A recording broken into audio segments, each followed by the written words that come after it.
next presentation here will be also really necessary. So the keynote will offer a candid look at why scientific breakthroughs alone rarely attract venture capital. It will unpack that truly drives investor decisions, from team dynamics to market viability, and why even the most promising discoveries can fall flat without a compelling business case.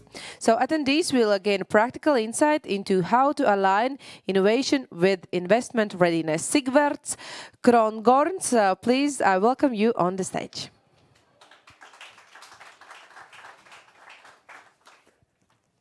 Okay, hello everyone. So I'm Sigvards. How are you doing today?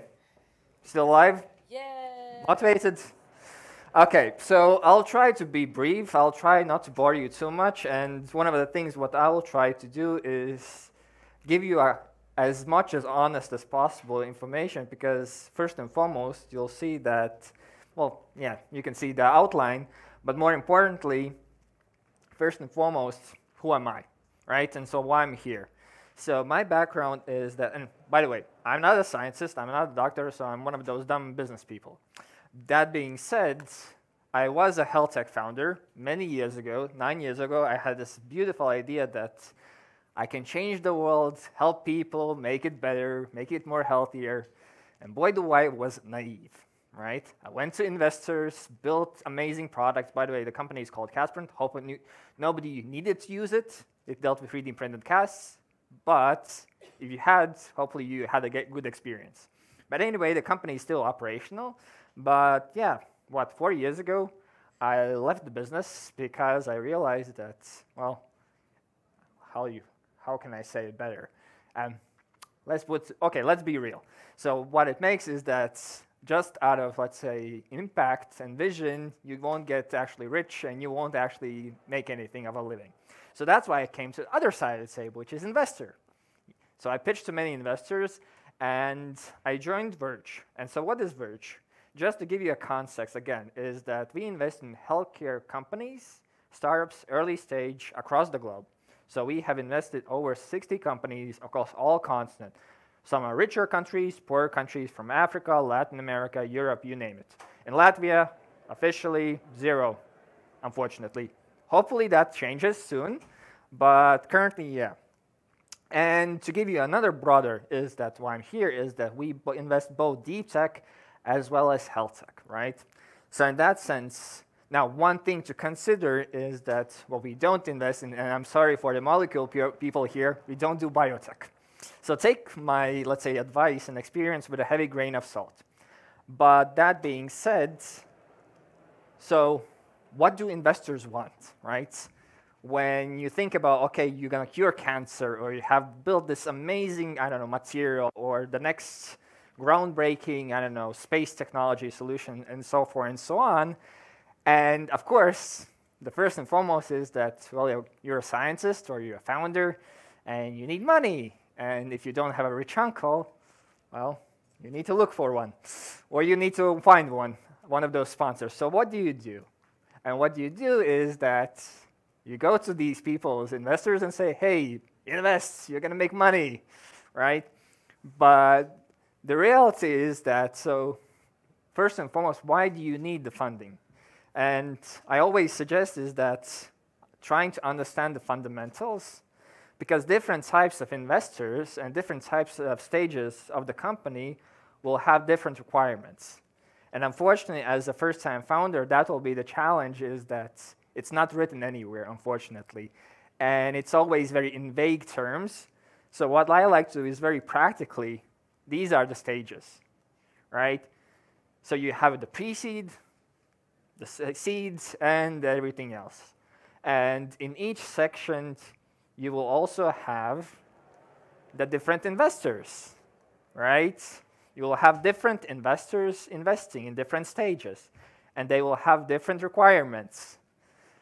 And the problem in this is that for one investor, early stage can be up to here, right, in the later stages, but it's still early. Another one, early stage, can be literally just a scientific, I don't know, idea.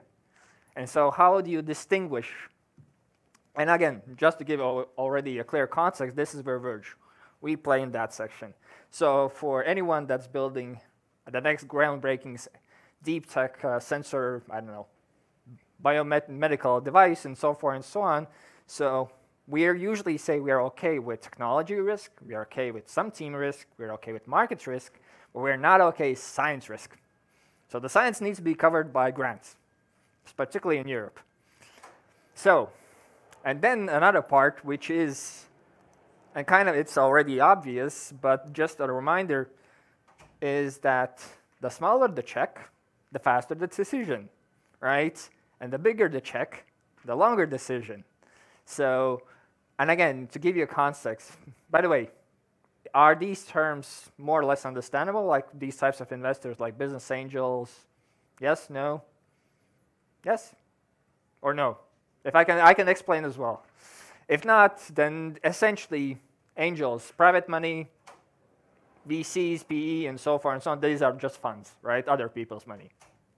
And they write larger checks. But going back to, okay, so if my topic is why investors don't care about your invention, right? So, okay, let's talk facts. So how do we evaluate? Do we give out millions of dollars or not? So we asked 3 basic questions. The first question is this a great opportunity? The second question is this great company? And the third one is this a great deal? And in order to actually make a case, all 3 of them need to be a thumbs up. If any one of these 3 is a thumbs down, the deal doesn't happen. And so what makes a great opportunity? So if we're talking about, let's say, healthcare, right, where we invest, or in general, what we look at is look at the fundamentals. We look at the scientific part. We look at the clinical problem. So if you are focusing on, let's say, solving whether to put the patient on dialysis or not, well, we're going to look at, okay, what is the currently out there? What is the clinical problem? Why are people having chronic kidney diseases, right? Is it a biological thing? Is it a, I don't know, physical thing, and so forth and so on? We're going to look at the fundamentals, and then we go into the existing care pathways. We will try to understand what are the guidelines saying, what are the technologies, and only on the 4th level, we're going to actually start thinking about, okay, what are you actually doing? So our approach is that we try to understand everything outside, and only then focusing everything that's inside of the company, about the team, and everything else. So that's why we always say that, and again, we know that we are not the smartest people out there, so we always leave the benefit of doubt. Okay, if a scientist comes to us, or let's say a founder comes to us, let's assume that he knows what he's doing and he can build a product. Let's assume that, right? So this is our approach. Now, that being said, what makes a great company, right? Everything inside. And again, yes, this is where we finally start talking about the product or the invention or the solution. We're going to talk about, okay, is it actually unique? How unique? Is it 10% better, 20% better? And to be honest, if it's not at least 50% better, then we're also going to not invest. So we are looking for a solution to actually make a change. Because 10%, although may be good, it's not good enough for us. And again, we can debate, is it good, is it bad? But that's just fact. The second part is we're also going to look at attraction. So what have you done so far? Have you done any studies? Have you talked with people? Right? You'd be surprised how many scientists actually don't want to talk with people. So we're going to evaluate it. Do you actually are open? Do you have go to presentation? Do you do presentation? Do you do talks? Do you talk about the problem? And then we talk about the team. And then we talk about the business model, actually, because at the end of the day, we are investors. We care about money. Money in, money out. That's it. Nothing else. And scalability. Okay. Latvia is great. We are only, what, 1.9 million, 2 million? So we look for much more bigger markets. Can you actually move this technology to other countries? Is it easy? Is it difficult? Again, in our industry, which is healthcare, it's super regulated. It's super challenging. So for us, what we look out for is, yeah, is it scalable? And the challenge, again, is that what we see is that these questions, unfortunately, are rarely asked to you as potential founders, scientists, if you're thinking about creating a business and so forth and so on. So for us, this is like your normal Tuesday, so to speak. And the third thing, actually, another part, which is, okay, it can be a great opportunity, let's say curing cancer, and a great team that is also doing great stuff.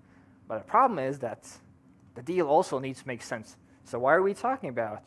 Is it the valuation, right? What is the price of the company when we invest?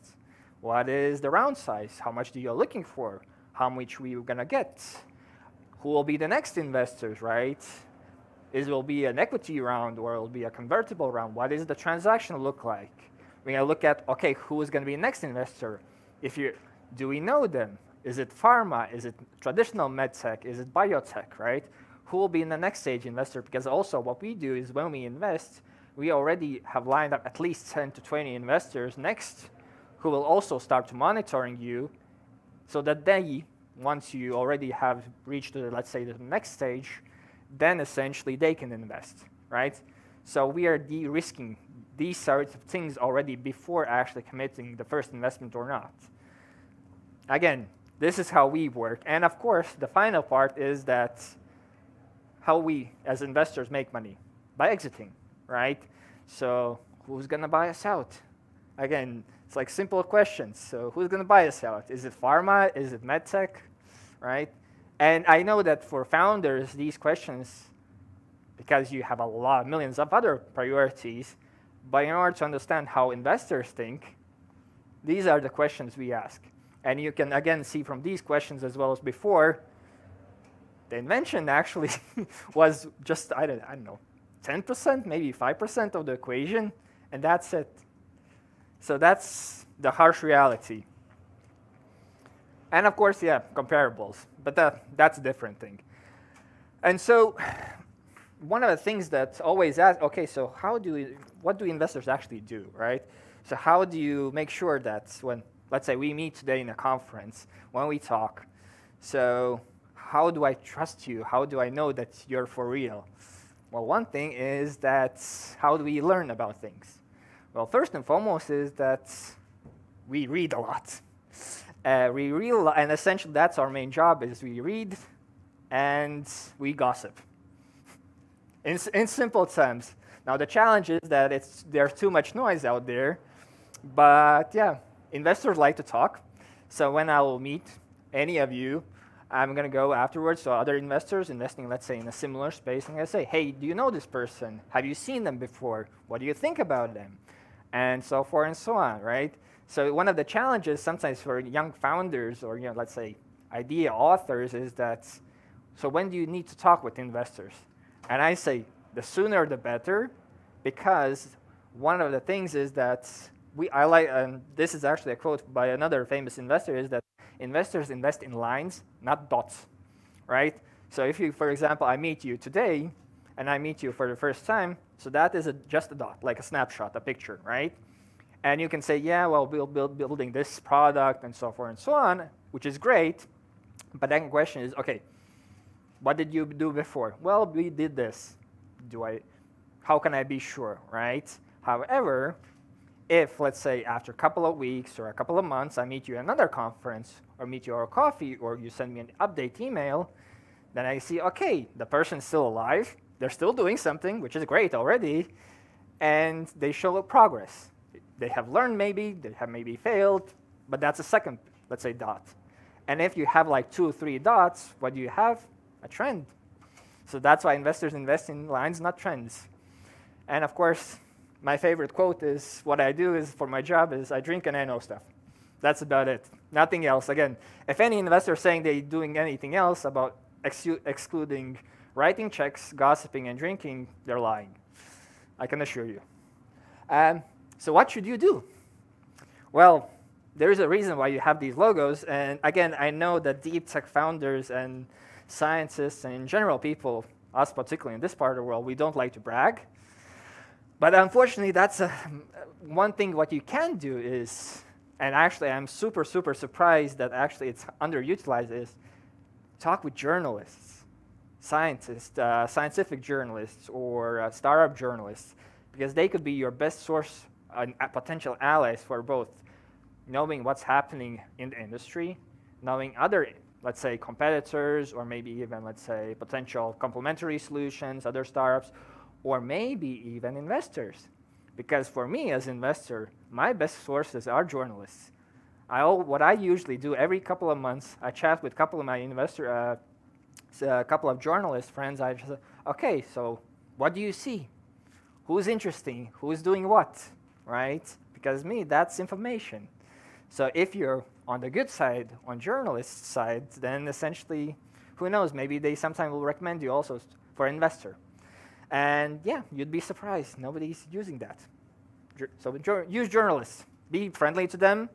Be nice to them. When they ask to do a piece on you, right? Don't say no. And so forth and so on. And the other part, which is, yeah, write stuff. Talk. Because again, one of the things that we do is we spend so much time on these social media platforms. You'd be surprised. And if we don't see you, if we don't hear about you, how should we know you? I mean, you can say, I don't know, literally, okay, if you had the Nobel Peace Prize, then maybe you would be somewhere, right? But otherwise, how should I know about you? If you don't write, if you don't post. And again, you don't need to be like, hey, use my product. Hey, this is the best product, right? No, you just, if you're curious about a problem, say you're curious about a problem. Talk, right? Have a discussion. And again, it's just like being at the top of my mind, so to speak. And yeah, again, well, investors are not too smart, so the ones that we see the most frequent usually are also sometimes the ones that are getting the funding. Again, that's just hard facts. And yeah, this is actually my quote. If you are not no digital, on the no digital footprint, there is no trust. And if there's no trust, then there is no money. So it is what it is. But okay, so we talk about, okay, the harsh facts. So what can you do to actually become investable, right? What can you do to actually become from just interesting to actually, okay, Sigvards will say, shut up, here's my money. Just take it, do it, and that's it. So what do you need to do? Well, first and foremost, again, so you can understand from what I was saying here is that it takes a lot of time.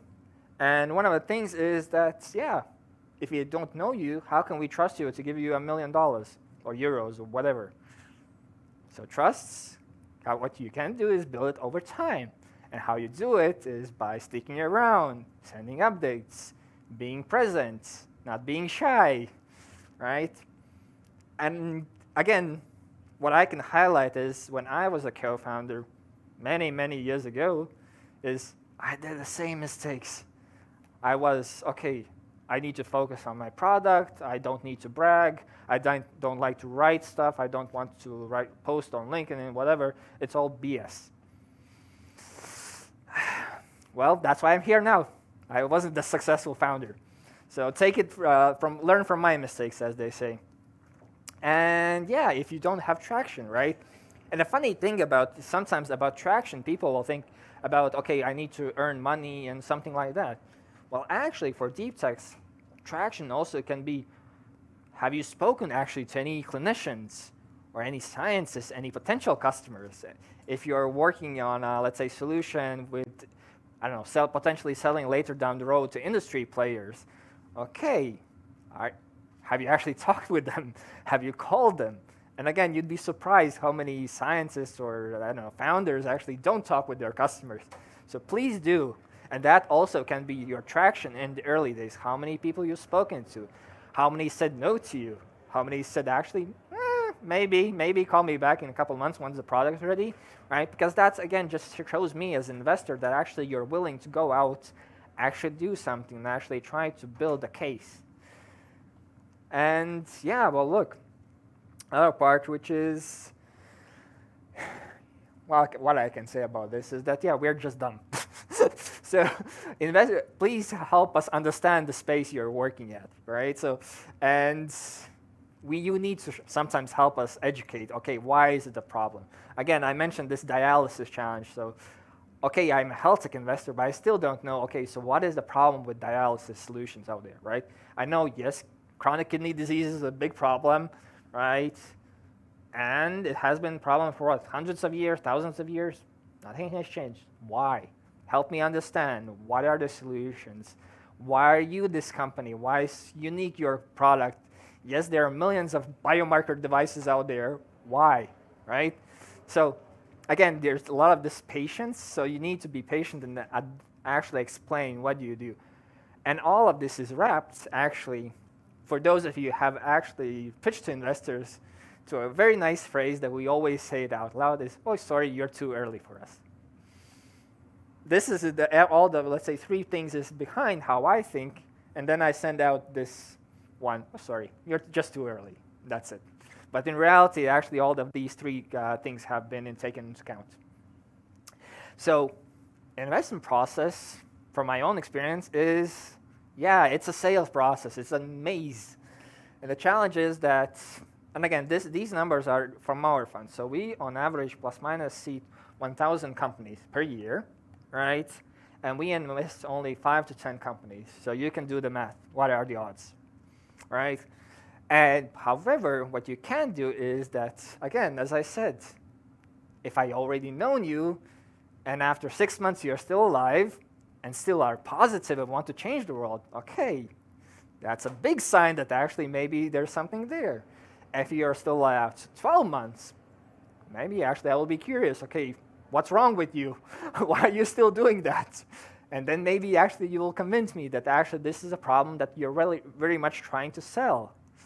And yeah, maybe over time the trust builds, the founder's still there, and who knows, maybe at some point actually I'll say, okay, well, I like just the founder, maybe here's some, I don't know, 100,000, just survive, right? And yeah, the decision making can take a lot of time. And again, you don't see that when you see these big news pieces, right? That this company raised 1 million, 2 million, 10 million, whatever. The reality is, I can assure you, is that the fundraising part has been done 6 months, 12 months before. And if anyone else says that, yeah, the decisions are made very quickly, they're lying again. And so, yeah, what is very much important is to how do you compete on a global scale? Because again, as I mentioned earlier, is that we invest globally. If it's a Latvian problem or even a European problem, it won't be interesting for us. So what we want to do is for every single company that we back, we want to think big, right? And we need to also very much, because again, this is maybe a bit specific to us, is that what we want is that it has to work not only, let's say, here in the Baltics, but also in Bangladesh, in Kenya, right, in Kondwa. So essentially, we need a solution that can be also in the rural areas, let's say in Africa and so forth and so on. So we are looking for these types of companies. So what can you do is preparedness, right? So how can you prepare? Well, first and foremost, you can ask, what are you building? Are you building a company, a traditional business, or an actual scalable, the classical startup? Because based on that, you can understand also what kind of investor you want. And you can also, it's okay to have a normal business, and you don't need to waste time yourself to go and find these investors. Because again, investors maybe sometimes will say it out loud. In reality, they will just send you, yeah, sorry, you're too early, and that's it, right? They even won't explicitly say to you, hey, actually, you're building a traditional business. This is not a startup. And yeah, well, preparedness. So preparedness means that, okay, so creating a list of investors. So how do you do that? Well, you go to conferences, look them online, use, I don't know, ChatGPT, by all means these days, right? Who is investing in in companies similar to me, right? You can, all of these days, these tools, there are so much out there. And yeah, I mean, I would be lucky if back in 2016 I had ChatGPT components. I would have fired half of my team back then. I would just use AI. And yeah, where else you can do that? So you can find them online. Again, as I said, us investors, we spend a lot of time online in LinkedIn and so forth. So there's a huge footprint. So what you can do is just look them online. What are they saying? What kind of companies they are looking for, right? The problem is that they're very much self-congratulatory. gratulatory, something like that. Anyway, so essentially it's a lot of, let's say, you need to read between the lines. But that being said, yeah, so you can find them online, you can come to these conferences, and yeah, trying to understand, okay, so if when you're ready, the first thing is just have a presentation, please. No one-pagers, no, let's say, we're building this non-patented device in this space. What kind of a device? Trust me, I'm an investor. I'm not going to steal your invention. I'm too busy. I don't care, in reality, right? So don't be afraid to actually disclose, okay, what are you building? And so forth and so on. And yeah, testing, right? Experimenting, talking. If there's a particular investor you want to talk with, is then have a test with a fellow peer, let's say, founder who has done the pitches, right? And they can already provide you feedback. Okay, how good is your pitch? How is the, let's say, the deck, and so forth and so on? Because in reality, instead of, let's say, going through the classical things and mazes, what you can do is go through the shortcuts, like the pro players in Mario, right? Instead of going to the downside, there you go, and up as a shortcut. So the must-haves, in simple terms, is you have to have a date room. Simple as that. If you're building a product or if you have an invention, have a, I don't know, folder, Google Drive, whatever. It's just like, okay, what are you doing? Building a product, a platform, I don't know, software, whatever, but have it so that I can actually read it, right? So the basics. Then, of course, a presentation that I can share with my colleagues. And yeah, open mindset. Right, so because again, the challenge is that we dumb, you smart, so help us understand why are you so amazing. And there is always hope, so I know I tend to be quite realistic, that's just my nature, but there is hope. And why is that? Is because somebody actually did it in Latvia, right? We have these deep tech companies that actually have managed to raise investor money, yeah, from bozos. So yeah, so look, in that sense, there are good examples. So it can be done, right, by great teams, by teams of scientists and founders. But the challenge is that, yeah, well, it takes time. But again, the startup community is small, and we know everyone. So ask for advice, ask for experience. And as a parting thought, I always say this is when I talk about raising funding from investors and everything else, this one, that's, hey, why you need investors if you have revenue, right? So that's my parting thought. So thank you very much, and that's it.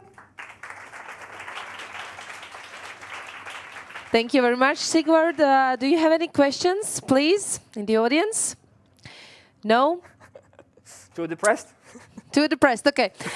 See you back in a bit at 4 o'clock. We're gonna continue our program here on the growth stage. Let's have like a 10-minute break, short coffee pause.